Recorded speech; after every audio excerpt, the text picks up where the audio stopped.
Hey guys, welcome back to 5nothing100nothing.com. I am Fugget, and that stands for the fittest underdog guru using intelligent tactics. Today, guys, I want to talk to you about stopping everything. Like stopping your brain from thinking so much, stopping yourself from continuing to have so much outside stimulus, whether it's social media, whether it's Netflix, binge watching shows, and checking out in your brain to just take in more stimulus. Because at the end of the day, I've been thinking about this. You really are training your habits, you're training your moods, you're training your emotions to wait for an external stimulus to give you a mood, or for a reason to feel good, or a reason to try to break a specific state of mind. Whenever you get home from work and you just don't want to make those phone calls back, you don't even want to text people back. You're looking for something instead outside to make you feel better. And once in a while, escapism has its place. But when it's a regular pattern, and you're looking for something always outside to fill your void, you're waiting for something good to happen, like maybe a person you want, or looking to meet a person, or like a job opportunity, or a lucky break. You're looking for all those things to happen. And before you feel worthy of whatever it is you're trying to seek, contentment, loved, happiness, whatever. Think about this. We all have our way of thinking. And is it the environment that creates your thinking, or is it your thinking that creates your environment? Think about that one. I challenge you to, at some point today or this weekend, just to stop everything you're doing. Like disconnect from all sensories, everything from your phone to eating, to any noise around you. Still yourself in a room and just sit. And some call it meditation. I don't want to get into the details, but just keep it real general, which I know is one of my problems.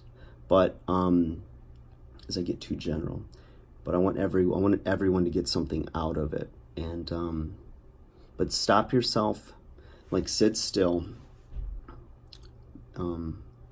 Slow your body down, like train it. I've heard it said it's like training your dog to sit. Train yourself to sit, and just be present. Don't think about your day. Don't think about tomorrow. Don't think about the past. Just try to be in this moment right now. Be grateful for the things in your life that are keeping air in your lungs. Your heart is beating. And know that you're going to be okay for a minute, for 2 minutes, for 5 minutes.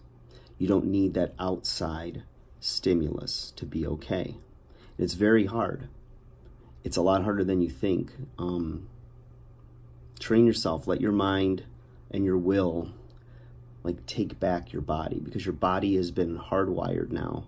Habits have been formed that your body just does things on almost automatic pilot because you've always done those things, whether they're good or bad. But you take back your body, your emotions, and your thoughts. And try to extend that time. Try to extend it if it's a minute at a time. Take out your phone, turn on the timer, and don't look at it or think about it. And just see how long you go before that thought pattern, before your stillness is broken. And try to increase that time. And people I know that do meditation or practice this type of discipline, they always seem really centered to me, and they seem like they don't react quickly. They allow things to happen around them. They don't react, they internalize it, and they give a thoughtful response or thoughtful reaction. And think about how many times in your life, whether it was with a business colleague or at a family function, and that one person always pisses you off or does something and you react. And there's consequences for that. There's the I'm sorry's, there's the regret. Sometimes it's justified, a reaction to somebody or situation. But a lot of things don't really need an immediate reaction. And so either you're this person or somebody that tends to overreact like really fast. I think we stereotype like teenage girls do this, right? Oh my God, bad. And they flip out about the littlest thing. And, the parent is just sitting there biting their tongue and just going, ugh. And it's because they don't have control of their emotions or their hormones are so out of whack. Well, unless you're a teenage girl watching this, which I doubt, since it's a channel for little guys. Oh, by the way, I apologize. You can probably see my eye here, and it's all red.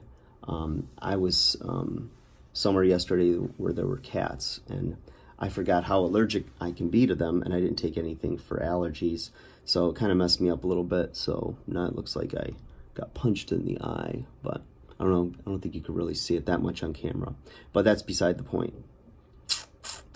So anyways, one of the things I started to do, and it was working really well for me, was like keeping a daily journal, writing down, your goals for the day, your goals for the week, maybe your feelings about whether you accomplished it or not. Just like with a diet, and, trainers are notorious for saying, keep a food log, keep a journal, because when you do that, you become aware of everything. You're aware of your thoughts. You're aware of your behaviors and how much you're eating.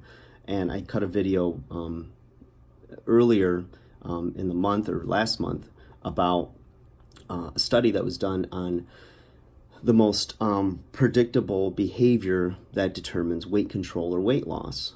And it was journaling. It was keeping an accurate journal on what you were eating, mindfully eating, as I believe there was a book titled that. And it's fascinating. And I think that when you're mindful in a lot of things, in every area of your life, and you maybe feel like you're being pulled at all directions, and you feel like you're losing your mind sometimes, and you're always looking for that next fix, something to fix you, whether it's self-help, whether it's a person to say the right things to you, to talk you off the ledge, figuratively speaking, hopefully. There's a lot.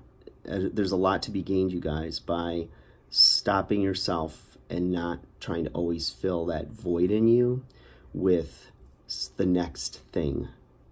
Take your mind back, take your soul back by stopping yourself and taking the time to just control the mind and not let any stimulus go in that influences your feelings, but instead, what's inside you now, and let it bubble up.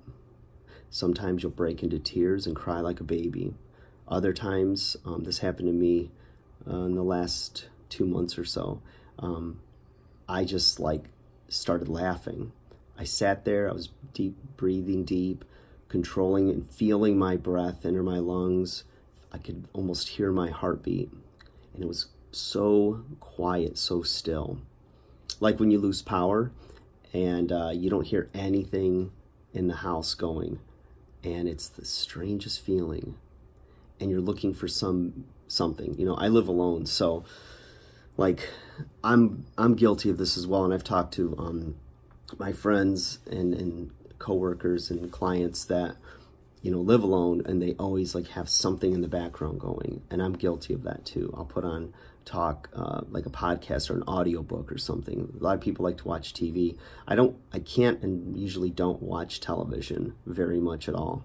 I'm usually trying to work on something, work on either relationship, work on my business,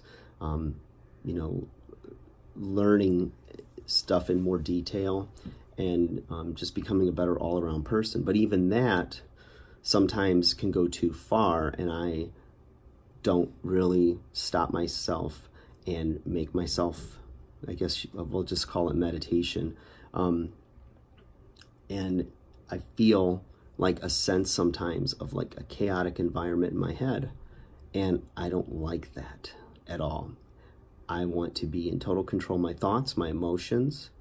And I've been told recently, like that I'm appearing more honest. And I hope that that is in a good sense, not a bad sense.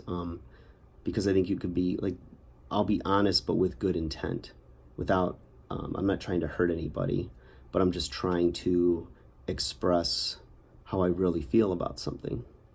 But it's not done, again, to be destructive or hurtful or anything. And I think that's coming through. I really do.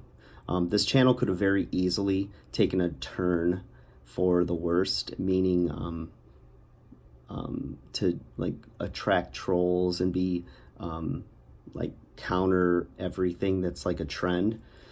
And that'll get attention, and it stirs up controversy, and it gets a lot of clicks, a lot of views and things like that.